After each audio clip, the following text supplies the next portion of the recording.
Bismillahirrahmanirrahim. Assalamualaikum warahmatullahi wabarakatuh.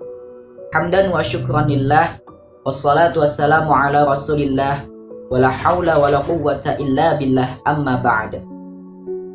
Alhamdulillah, puji dan syukur marilah senantiasa kita panjatkan kehadirat Allah subhanahu wa ta'ala yang telah begitu banyak memberikan nikmatnya kepada kita semua.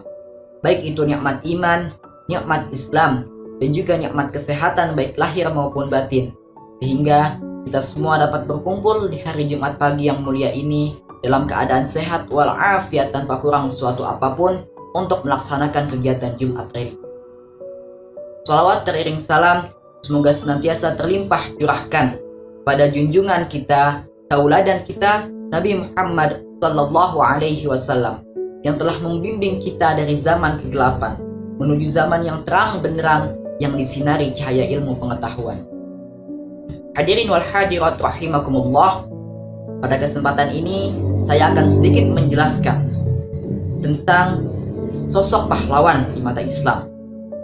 Dalam Kamus Besar Bahasa Indonesia, kata pahlawan dimaknai sebagai orang yang berjuang dengan gagah berani dalam membela kebenaran. Pahlawan adalah gelar untuk orang yang dianggap telah berjasa bagi banyak orang dan berjuang dalam mempertahankan kebenaran. Dalam perspektif Islam, pahlawan dapat dimaknai sebagai orang Islam yang berjuang dalam menegakkan kebenaran atau al-haq demi memperoleh keridhaan Allah Subhanahu wa taala semata.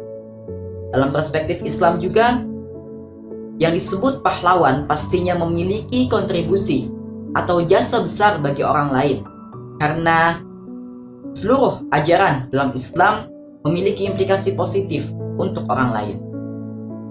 Sesungguhnya para pahlawan yang telah berjuang untuk tegaknya nilai-nilai Islam di muka bumi ini, maupun pahlawan yang berjuang demi kemerdekaan bangsa ini, baik yang kita ketahui maupun yang tidak, mereka hidup di hati kita.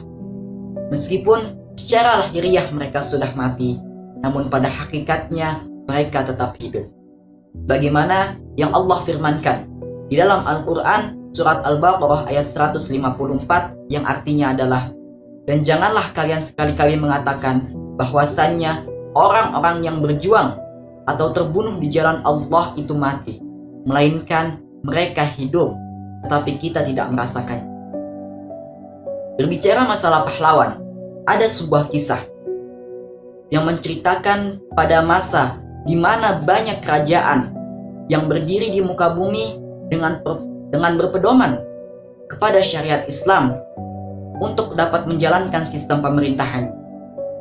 Namun, bukan berarti umat Islamlah yang berkuasa pada saat itu atas banyak wilayah di muka bumi. Akan tetapi, yang berkuasa dan menjadi kiblat bagi bangsa Eropa dan sekitarnya, atau bahkan sebagian bangsa-bangsa di dunia ketika itu adalah Konstantinopel, yang merupakan ibu kota Kekaisaran Romawi sekaligus merupakan kota terbesar dan termakmur di Eropa. Konstantinopel terletak di wilayah yang sekarang dikenal sebagai Istanbul, Turki.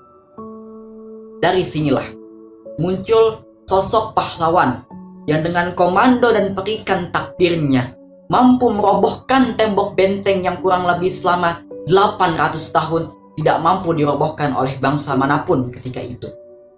Dengan berbekal pengetahuan 6 bahasa, ilmu memanah, strategi perang, kemiliteran, matematika, dan ilmu-ilmu lainnya, serta hal terpenting yang menjadi sumber kekuatannya dalam menumpas kebatilan di muka bumi adalah dengan berbekal hafalan Al-Quran, senantiasa mendirikan sholat malam, dan membiasakan diri untuk berpuasa.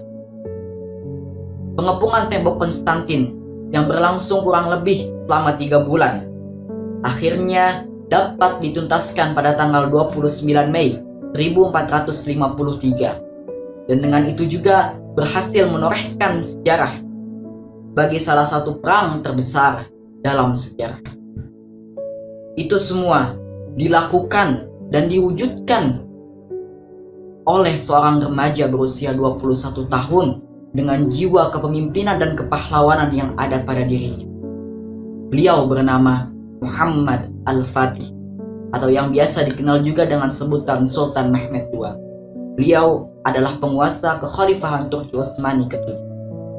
Kesimpulan yang dapat kita ambil dari penjelasan dan cerita di atas adalah bahwasannya Islam sangat menghargai jasa para pahlawan, baik mereka yang berjuang untuk menegakkan nilai-nilai Islam di muka bumi maupun mereka yang berjuang demi kemerdekaan bangsa ini.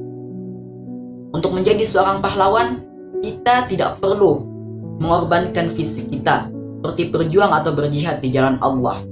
Akan tetapi, dalam perspektif Islam atau sudut pandang Islam, ketika kita melakukan sesuatu yang mana di dalamnya terdapat kebaikan atau hal positif dan juga dapat memberikan manfaat kepada orang lain, diiringi dengan niat ikhlas karena Allah semata-mata, maka insya Allah kita sudah bisa mendapatkan gelar sebagai pahlawan.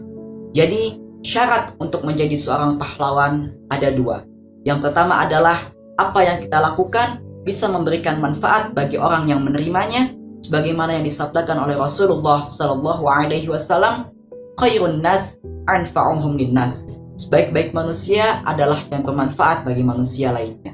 Dan yang kedua adalah lillahi ta'ala, niat kita ikhlas karena Allah Ta'ala semata. Demikian sedikit yang dapat saya sampaikan, semoga bisa bermanfaat bagi kita semua. Al-haqqu min rabbik fala takunanna minal mumtarin. Billahi taufiq wal hidayah wal afu minkum. Wassalamualaikum warahmatullahi wabarakatuh.